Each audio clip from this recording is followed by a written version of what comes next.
Hey YouTube, good morning to you. Another early morning video. So I just want to talk about heat sinks. You can use this on a camping expedition for emergency use as well, and for the homestead. And so what we have here is the concept that you have a fire or a heat source, and you want to extend it and to make it more efficient. Way you can do that is create a heat sink by simply using, typically it's going to be dense materials that are non-flammable, and the materials of choice are going to be something like stones, just in general, types of rocks in particular that are going to have low or no moisture at all so they don't explode, and bricks. You probably would want some oversized, very heavy, dense bricks. They could be ornamental bricks, whatever you want. Of course, that's going to be more for the homestead. Let's start with the camping though first.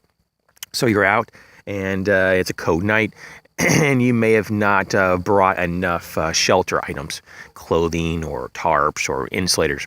And so you have your campfire, you build a nice reflector behind it, and you see you have a lot of rocks around. You can create, a heat sink by putting some rocks on each side of that campfire, and even bringing them in and maybe rotating them closer to your body. Some people even dig out pits under their sleeping area and rotate out rocks that are next to the campfire that are warm. They have stored, some of that heat, that energy, and put them in, the ground, just a few inches under the ground after they cover it up, and they lay on that, and for several hours it'll radiate heat. And so this is what they call a heat sink. It can be done in various ways, though.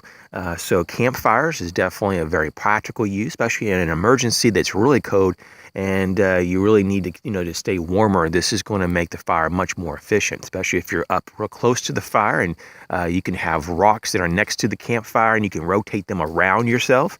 If you wanted to just to maximize that, you could be surrounded by heating rocks. You could even put them under you, so that you're actually touching the rocks. You don't have to even bury them if you really needed that much warmth. So there's a lot of different options. Now, in terms of the homestead, you could have bricks, as we just described earlier. And they could be heat sinks that are on around or on the sides of your wood stove, for example. So as your fire's going anyways, you may as well have elements to help store additional heat. They're coming off. Bricks are really good for that. It's a lot easier than just stacking a bunch of stones and rocks next to your fireplace. It doesn't look good, and also it's hard to stack. And so if you have some oversized bricks, you may want to get several dozen and put them on standby, maybe in storage or in your shed, or if you have a very large hearth or fireplace area, you may want to just keep them there. Maybe there's a way you can organize them that looks good. But when you need them, you can actually just bring them around or on the sides of your fireplace, and allow those bricks to really soak in and absorb the heat. And so what happens is maybe when you're sleeping, and the fire starts to die down or die out, those bricks are going to at least help to radiate some additional heat that wasn't going to be there before.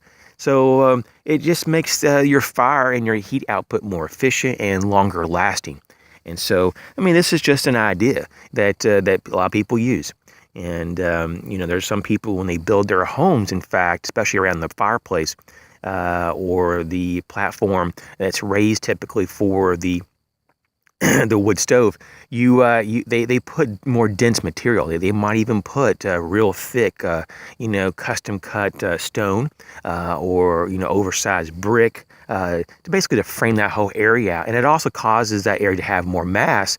Therefore, it can be a storage, solution for more heat, and a way to dissipate it and as a release mechanism throughout the night. So there's a lot of reasons why people do things.